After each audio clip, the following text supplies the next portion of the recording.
Lord. హల్లెలూయా. దేవుని పరిశుద్ధ నామానికి స్తోత్రం కలుగును గాక.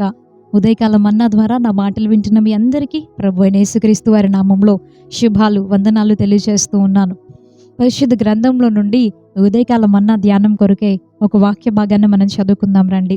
విలాప వాక్యముల గ్రంథము 3వ అధ్యాయము 25వ వచనాన్ని మనం చదువుకుందాం. తన్ను ఆశ్రయించు వారి ఎడల యెహోవా దయాళుడు, తన్ను వెదకు వారి ఎడల ఆయన దయచూపువాడు. దేవునికి స్తోత్రం. హల్లెలూయా. ఇక్కడ ఈ వచనంలో మనం ఆరాధించే దేవుని ఒక అద్భుతమైన లక్షణం ఇక్కడ మనకు కనబడుతూ ఉంది. మన దేవుడు చాలా మంచివాడు. మనం ఆరాధించే ప్రభు యేసుక్రీస్తు వారు చాలా ప్రేమ కలిగిన వాడు, కరుణామయుడు. ఇలా మనం ఆలోచిస్తూ వెళ్తే ఆయనలో ఉన్నటువంటి గుణ లక్షణాలను వివరించడానికి మన జీవితమే సరిపోదేమో కదా. అయితే ఈ వచనంలో ఇర్మియా అనేటువంటి దైవజనుడు, ఈ ప్రవక్త చెబుతూ ఉన్నారు ఏమనంటే, యెహోవా దయాళుడు, ఆయన దయ చూపించేవాడు. అవును, మనం ఆరాధించే దేవుడు దయ చూపించే దేవుడు. మనుష్యులు కొంతకాలం మనకి దయ చూపించి కొంతకాలం చూపించకపోవచ్చు, లేదా మనుష్యులు దయ చూపించడానికి ఎదుటివారి యొక్క స్థితిని చూడవచ్చు. కానీ మనం ఆరాధించే ప్రభు అయిన యేసుక్రీస్తు వారు దయాళుడు, ఆయన దయామయుడు. ఎవరికైనా సరే ఆయన దయ చూపిస్తాడు. ఆయన దయలో నుండి మనం పొందేవి చాలా ఆశ్చర్యకరంగానే ఉంటాయి. అయితే యెహోవా ఎవరికి దయ చూపిస్తాడు అని దేవుని వాక్యం సెలవిస్తుంది అని అంటే, తన్ను ఆశ్రయించు వారి ఎడల యెహోవా దయాళుడు, తన్ను వెదకు వారి ఎడల ఆయన దయచూపువాడు. ఎవరైతే తనను ఆశ్రయిస్తారో, ఎవరైతే ఆయనను వెతుకుతారో వారికి ఆయన దయ చూపిస్తాడు. వారి విషయంలో ఆయన దయాళుడుగా ఉంటాడు అని చాలా స్పష్టంగా దేవుని వాక్యం మనకి తెలియజేస్తూ ఉంది.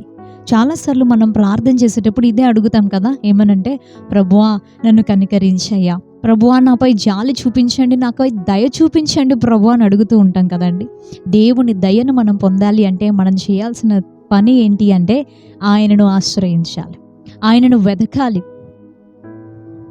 ఎప్పుడైతే మనం ఆయన్ని ఆశ్రయంగా చేసుకుంటామో, ఆయన్ని ఎప్పుడైతే మనం ఆధారంగా చేసుకుంటామో, అప్పుడు ఆయన మన విషయంలో దయాళుడుగా ఉంటాడు. ఆయన మన ఎడల దయ చూపిస్తాడు. పరిశుద్ధ గ్రంథంలో మనం చూస్తే ఉజ్జియా అనేటువంటి ఒక రాజు మనకు కనబడుతూ ఉంటారు. 2వ దినవృత్తాంతముల గ్రంథము 26వ అధ్యాయంలో మనం చూస్తే ఉజ్జియా అనే ఒక రాజు మనకు ఆ అధ్యాయంలో కనబడుతూ ఉన్నారు. ఆయన గురించి రాయబడినటువంటి ఒక మాటను మనం చదువుదాం.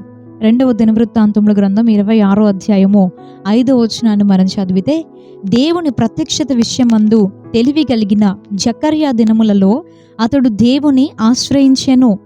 అతడు యెహోవాను ఆశ్రయించినంత కాలము దేవుడు అతన్ని వర్ధిల్ల చేసెను. దేవునికి స్తోత్రం. పరిశుద్ధాత్ముడు ఎంత స్పష్టంగా రాయించారో చూడండి. అతడు దేవుణ్ణి ఆశ్రయించినంత కాలము దేవుడు అతన్ని వర్ధిల్ల చేశాడండి.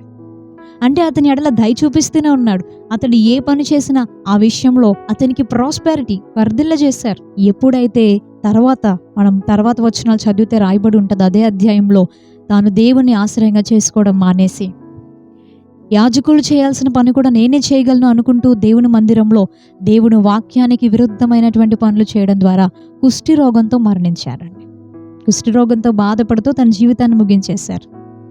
ప్రియ సహోదరుడా, దేవుని మనం ఆశ్రయించినంత కాలము దేవుడు మనకు దయ చూపిస్తూనే ఉంటాడు.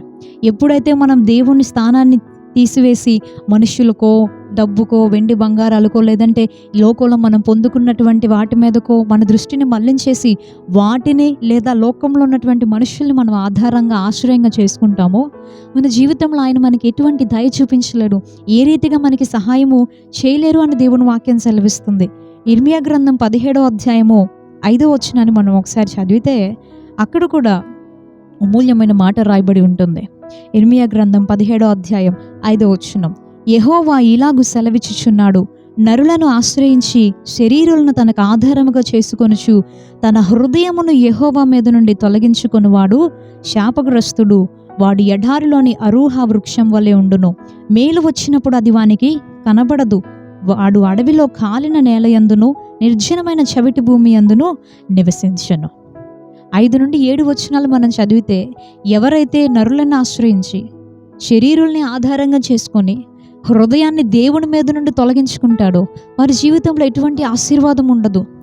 ఎడారిలో ఉన్నటువంటి ఒక వృక్షం ఎలాగైతే ఎండిపోతూ ఉంటుందో, ఏ ఉపయోగం లేకుండా, ఏ దీవెన లేకుండా, పచ్చగా ఉండకుండా, ఫలభరితంగా ఉండకుండా అడవిలో ఉన్నటువంటి ఒక వృక్షం ఎలాగైతే ఎడారిలో ఉన్నటువంటి వృక్షం ఉంటుందో అలా ఉంటాడు.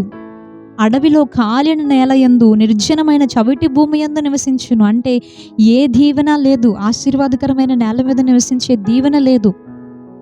ఎందుకు అనంటే హృదయాన్ని దేవుని మీద నుండి తొలగించి మనుషుల్ని ఆధారం చేసుకున్నాడు, నరులను ఆశ్రయించారు. మనం కూడా కొన్నిసార్లు అలానే చేస్తూ ఉంటాం కదా. దేవుని ఆశ్రయించినంత కాలం దేవుడు మనపై దయ చూపిస్తూ వర్ధిల్ల చేస్తూ ఆశీర్వదిస్తారు. మన మనసును తొలగించేస్తూ ఉంటాం కొంత అయిన తర్వాత, కొంత సమయం అయిన తర్వాత. కొంచెం మనం అంతా వెల్ సెటిల్డ్ అనుకున్న సమయంలో మనస్సును, హృదయాన్ని దేవుని మీద నుండి తొలగించి మనుషుల మీదకి లేదా మనకున్నటువంటి ఆశీర్వాదాల మీదకి వెళ్ళిపోతూ ఉంటాం. దాని ద్వారా కలిగే ఉపయోగం లేదు, నష్టమే కలుగుతుంది. కానీ యెహోవాని ఎవరైతే ఆశ్రయిస్తారో, మనం చదువుకున్నాం కదండి మూలవాక్యం, నన్ను ఆశ్రయించు వారి ఎడల యెహోవా దయాళుడు, నన్ను వెదకు వారి ఎడల ఆయన దయ చూపిస్తాడు.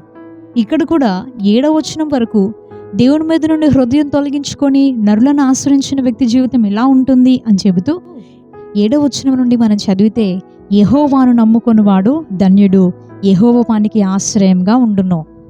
దేవుణ్ణి నమ్ముకొని ఆయన ఆశ్రయించిన వ్యక్తి ధన్యుడు. అతని జీవితం ఎలా ఉంటుందంటే 8 నుండి చదివితే, వాడు జలముల యొద్ద నాటబడిన చెట్టు వలె ఉండును, అది కాలువల ఓరను దాని వేళ్లు తన్నును, వెట్ట కలిగినను దానికి భయపడదు, దాని ఆకు పచ్చగా నుండును, వర్షము లేని సంవత్సరమున చింత నొందదు, కాపు మానదు. దేవునికి స్తోత్రం, హల్లెలూయా. దేవుని నమ్ముకొని ఆశ్రయించినటువంటి వ్యక్తి జీవితం ఎలా ఉంటుంది అని అంటే, జలముల దగ్గర నాటబడిన చెట్టు వల్లే ఉంటుంది. వేడి కలిగినా కూడా ఇంకా ఆ చెట్టుకి భయం ఉండదు. వర్షం లేకపోయినా ఆ సంవత్సరంలో కూడా ఆ చెట్టు ఏమాత్రం చింతపడదు.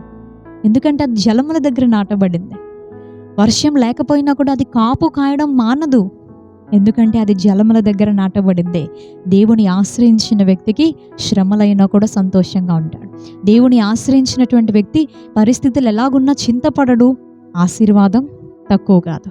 దేవుడు మనకి కరువులో కూడా సమృద్ధినిస్తాడు. ఆయన ఆశ్రయిస్తే దేవుడు మనల్ని వర్ధిల్ల చేస్తాడు. ఆయన దయ చూపిస్తాడు, దీవిస్తాడు. ఈ వాక్య ఆశీర్వాదాలన్నీ మనందరికీ కలుగునుగాక. ఆయన ఆశ్రయిద్దాం, ఆయన దయను పొందుకుందాం. ప్రార్థన చేసుకుందాం.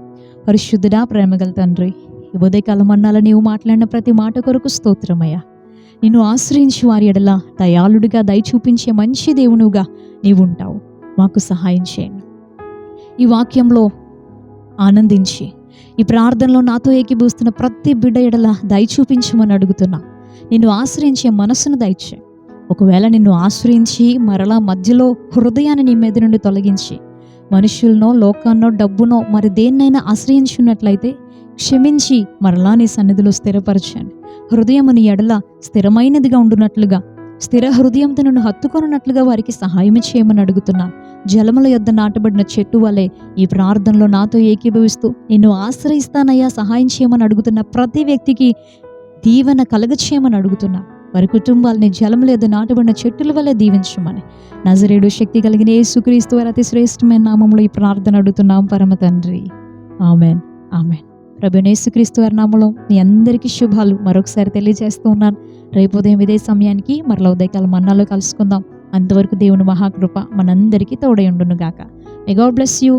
Thank you so much. Praise the lord.